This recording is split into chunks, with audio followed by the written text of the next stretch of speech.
Welcome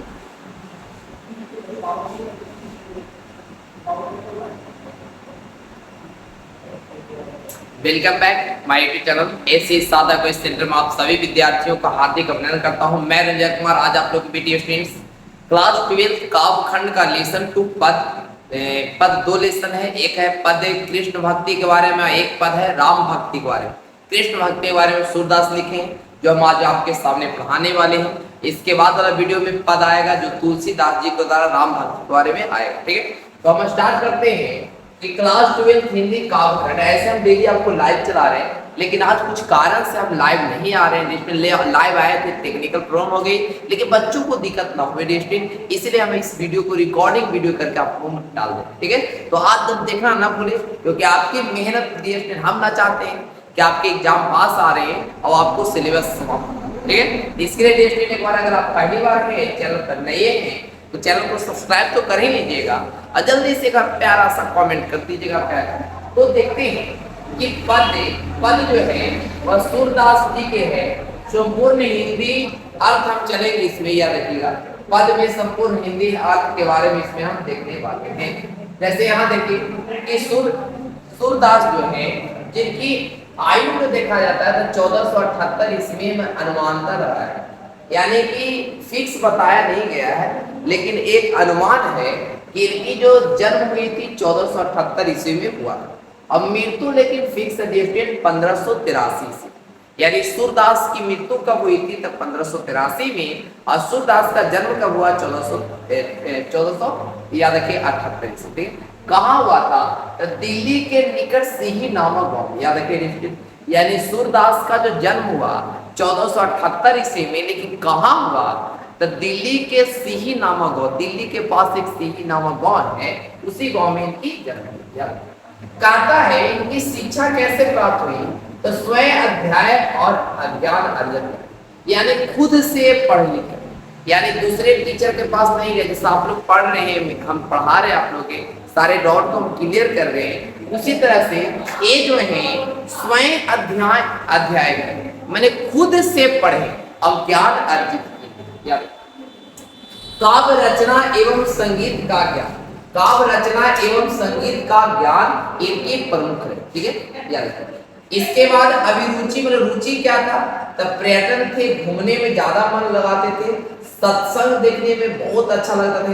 याद कृष्ण भक्ति के बारे में अब वैराग यानी घूमने में, या याद रखिए इनकी जो ज्यादा रुचि थी, एक यात्रा से दूसरी यात्रा करते थे, इधर से उधर भटकते थे, इधर से उधर भक्ति भाव में जाते थे, सत्संग सुनते थे। जो भी सत्संग लोग सुनाते हैं, भागवत गीता हो गया, सत्संग में हमेशा जाया करते थे, कृष्ण की भक्ति करने में हमेशा मगन रहते थे। ये चीज के बारे में इनकी विशेष रुचि, याद रखिए। अगला कहता है इनकी दीक्षा गुरु को, तो क्योंकि शिक्षा गुरु तो है नहीं, इनको तो पढ़ाया को नहीं, लेकिन इनको अपना पास कौन रखा, इनको महान कौन बनाया है, तो दीक्षा गुरु जो हो गए, याद है प्रभु वल्लभ भाई चार, प्रभु वल्लभ भाई चार इनकी दीक्षा गुरु माने जाते। याद रखना विशेष जन्म से अंधे थे। ये जो हमारे तुलसीदास है, देखिए प्यारा सा एक फोटो है, ये जो तुलसीदास है इनकी याद रखिएगा जन्म से अंधे थे, मृदुल थे, निर्मल थे, निर्मल याद रखिएगा निर्विमानी भावुक थे, यानी इनकी जो विचार थे बहुत अच्छे थे, यानी बोलने में भी मधुर भाषी थे, यानी ये एक तरह से माना जाता है साधु महात्मा वाली दम गुनी व्यक्ति। याद रखना। अब कहता है इनकी कृतियां जो सबसे ज्यादा जो प्रचलित है वह सूर सागर, याद रखिए सूर सागर एग्जाम में कई बार पूछा सूर सागर किनकी रचना है, याद रखिए हमारे क्रिकेट तो सूर सागर का है सूरदास जी के। साहित्य लहरी हो गया, राधा रस केली हो गया, सुर और शराबी हो गई, इनकी प्रमुख रचनाएं। याद रखना। एक अलग नॉलेज के लिए है कि श्री भागवत के आधार पर रचे गए सूर सागर पदों में 1.25 लाख बताई गई, यानी कि भागवत पर रचाई गई जो सूर सागर है उसमें पदों की संख्या 1.25 लाख बताई गई है, जो अब लगभग में मात्र 5000 पद है। पहले 1.25 लाख था, लेकिन अब पदों की संख्या घटकर याद रखिएगा कि 5000 लगभग में उपलब्ध आ गए। अब कहता है सूर सागर में बृहद होली की गीत के रूप में 1107 पद मिलते हैं, साहित्य लहरी में रस अलंकार नायकी वेद को प्रतिपादित करने वाले 118 पद। कितने पद है? तो ये दोनों एग्जाम में आते हैं नहीं, लेकिन हम इसमें डाल दिए अलग नॉलेज के। किसके लिए दोस्तों? नॉलेज के लिए हम इसको लगा दिए। ठीक है, अगला देखिए। अगला जो है जो आप लोग इंतजार करते थे, इसमें हम लोग पीपीटी इसको बना नहीं पाए। पद हम इसको पीपीटी बनाने के लिए दिए थे, लेकिन पद बना दिया था राम भक्ति के बारे में। देखिए आज आपको पढ़ाना था कृष्ण भक्ति के बारे में, इसीलिए इस पर। लेकिन ये याद रखिए क्वालिटी में कोई डिफरेंट ना रहेगा, जो उसमें पढ़ाते हैं उसमें इसमें भी वही पढ़ाते।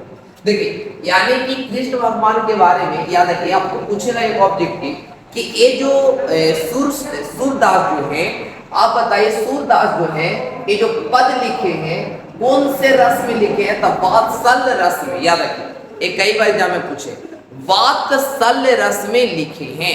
पद जो है किस रस में लिखी गई है? तो वात्सल्य रस में लिखी गई है। याद रखिए यानी कि कृष्ण के जो माँ होती है वह जगाते हुए अपने बेटे को कहती है जागिए ब्रज राजकुमार। यानी कृष्ण भगवान को क्या कह रहे हैं कि ब्रज राजकुमार यानी कि ब्रज भूमि के कुंवर राजकुमार हैं, अब जागिए। जैसे हम लोग मम्मी पापा कैसे कहते हैं, अरे बाबू जागने दे, स्कूल के टाइम होंगे लोग जाओ ना। अरे अलग बात है कि मम्मी झाड़ुआ करे मार देते हैं, ये सब करे मारते हैं, लेकिन ये जो है वो रहे राजकुमार जगिए जगिए। एक और बोल रहे हैं तो कृष्ण की माँ बोल रहे हैं, माता यशोदा बोल रही है कि जागिए ब्रज राजकुमार कमल कुसुम फूले। यानी कमल के जो फूल है वे भी फुला चुका है, यानी सुबह हो चुका है, अब आप जागे। अब आप क्या कीजिए? जागे। यानी कि माँ यशोदा कृष्ण को जगाने के लिए बोल रही है कि हे ब्रज राजे, यानी हे ब्रज के राजा, हे ब्रज के राजकुमार, आप जागिए, क्योंकि आप अगर आप पे सोए हुए हैं, लेकिन अभी भी जो यार कमल के जो फूल है वे खिल चुके हैं, अब तो कम से कम जागिए। ये आपको क्या करिए उदाहरण है। ठीक है, कहता है कुमुद वृंद संकुचित भय, यानी कि कुमुद का एक फूल होता है जो रात्रि के समय फुलाता है, रात्रि के समय फुलाता और दिन के समय मुरझा जाता है। यानी कि माता यशोदा बोल रही है कि कुमुद वृंद संकुचित भय, यानी कि कुमुद का जो फूल है वे क्या हुआ है? वह मुरझा चुका है, दिन के समय मुरझाता है, तो वे मुरझा चुका है।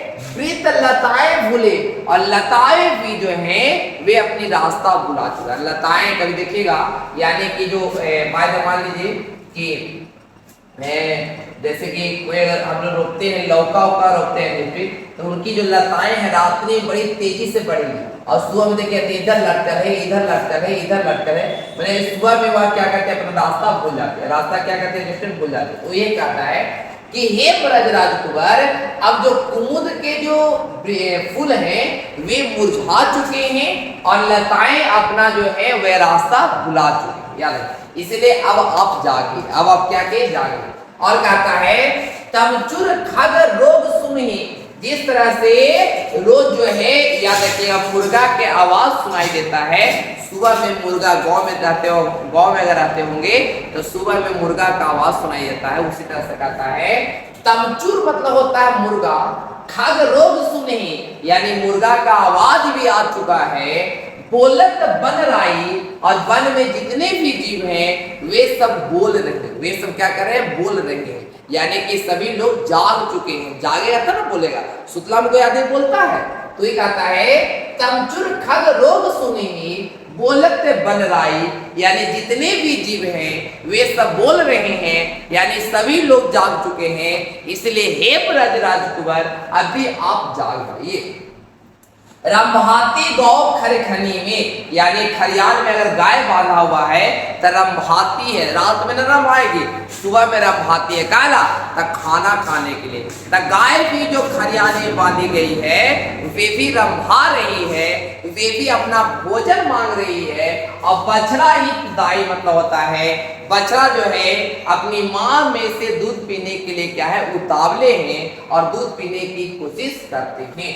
अब कहता है विदु मलिन, यानी कि चांद का प्रकाश जो है मलिन हो चुका है, यानी फीका पड़ चुका है।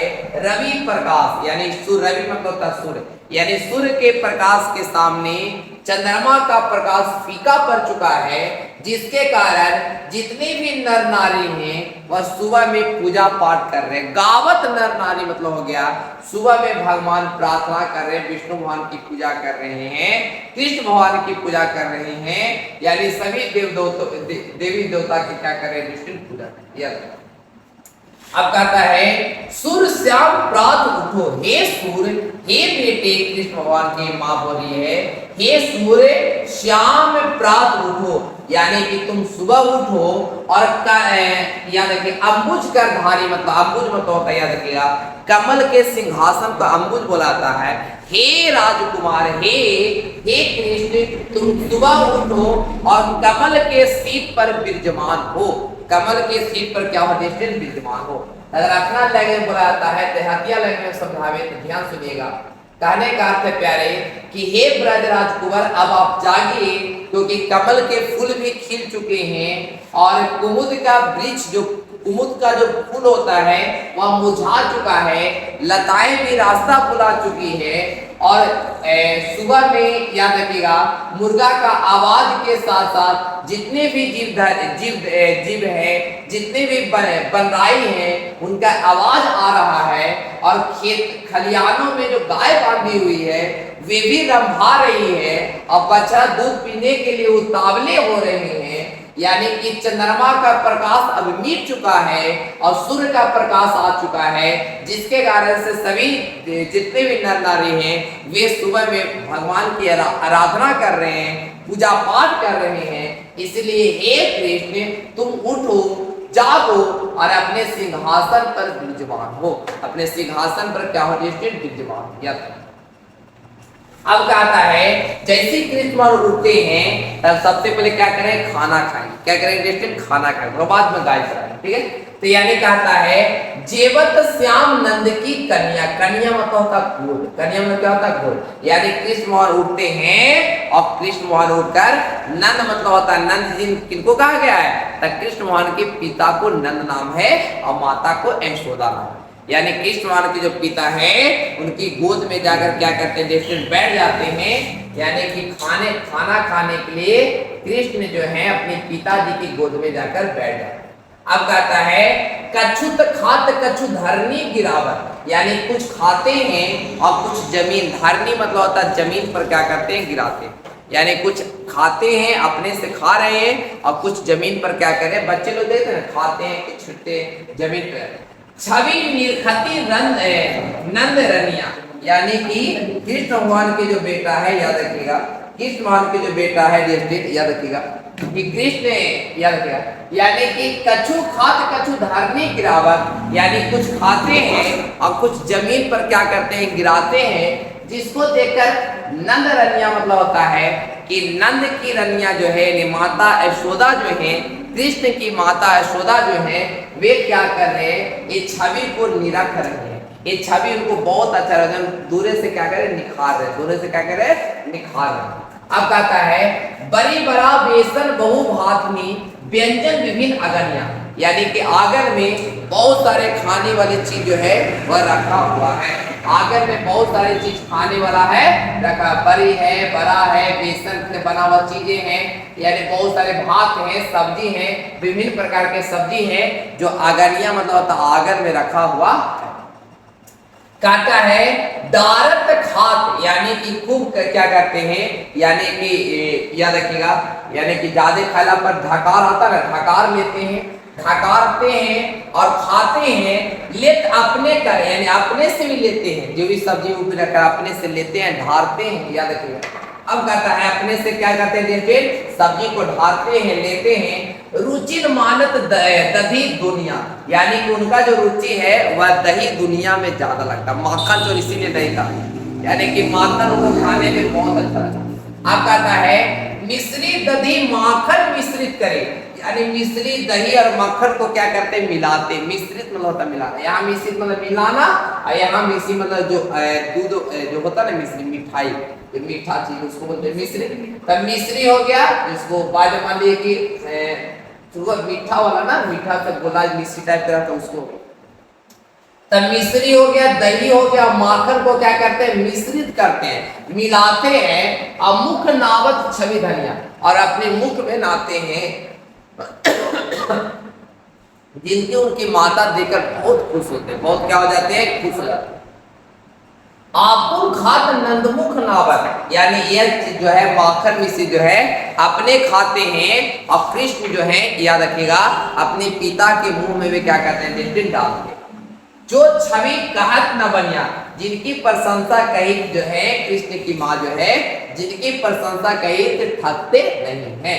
अब कहता है जो रस नंद यशोदा विकसत, यानी ये जो आनंद जो यशोदा को मिल रहा है, यानी माँ यशोदा और नंद यानी कि कृष्ण के पिता को ये जो आनंद मिल रहा है, सो नहीं तीनों भुवनिया, भुवनिया मतलब तीनों लोग, यानी ये जो आनंद कृष्ण भगवान को ऐसे खाते देख, अपने पिता को खिलाते अपने हाथों से, ऐसा कभी भी ऐसा चित्र दुनिया के कितनों दिखा दे, इससे अच्छा देखने को उनको नहीं मिल सकता। यानी सबसे अच्छा तीनों लोगों का सबसे सुंदर दृश्य देखने के लिए मिलता है। कहता है भोजन करें नंद आचमन किन्हो, यानी भोजन करके, आचमन मतलब होता है याद रखिए हाथ धोते हैं, भोजन करके कृष्ण जो है अपने पिताजी के साथ हाथ धोते हैं। मागत सुर जुठनिया, और ये जो जूठा है वे सूरदास जो है उनकी जुठानिया को क्या कर रहे हैं, यानी कृष्ण भगवान जो खाकर छोड़े हैं वे उनको क्या कर रहे हैं, मांगते हैं। कौन मांगते हैं, सूरदास उनको मांगते हैं। तो अपना लैंग्वेज अगर बोलिएगा तो ऐसे बोलिएगा कि यानी कृष्ण जो है अपने पिता की गोद में बैठे हुए हैं, तो कुछ खाते हैं और कुछ धरती पर गिराते हैं, जिससे देखकर उनकी माता जो है उनको निखारते हैं। और बड़ी बड़ा बेसन बहुत सारे खातनी जो है, यानी विभिन्न प्रकार के सब्जियां जो है आगे में रखी हुई है, जिसको अपने से क्या करते हैं, ढारते हैं और खाते हैं। लेकिन उनका जो मन है वह दही दूधिया में, यानी कि दही वाला मक्खन में ज्यादा लगता है, इसीलिए वह मिश्री दही और मक्खन को लेते हैं और खुद से मिलाते हैं और अपने मुंह में ये चीज को क्या करते हैं, खाते हैं, जिससे उनकी जो मम्मी है बहुत ज्यादा खुश हो जाते हैं, यशोदा माता खुश हो जाते हैं। यानी अपने तो मिश्रित दही खबे करते हैं, अपने पिता के मुख में नाते हैं, जिसके बारे में बड़ाई करना वे उनकी जो माता है दूसरे से थकती नहीं है।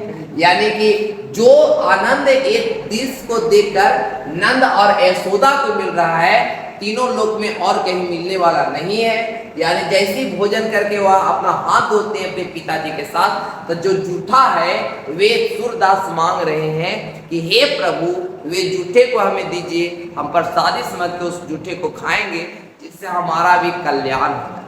तो ये आपको कविता जो है वह कैसा लगा स्टूडेंट, आप लोग कमेंट बताइएगा सारे स्टूडेंट। और आप सभी को संडे को याद रखें स्टूडेंट, संडे को ऑनलाइन टेस्ट होगा, जिसके लिए स्टूडेंट आप सभी तैयार हैं, ठीक है। आपको ग्रुप पर भेज दिया जाएगा। अगर आपने व्हाट्सएप ग्रुप नहीं ज्वाइन किया है तो 6241 65 184 पर आप क्या करना, व्हाट्सएप मैसेज करना, कॉल नहीं करना मेरे प्यारे, व्हाट्सएप मैसेज करना, आप क्लास लिखना, आपका व्हाट्सएप ग्रुप में ज्वाइन कर दिया जाएगा, जिससे PDF इस टेंशन न लीजिएगा। तो आज के लिए इतना ही, मिलते हैं कल।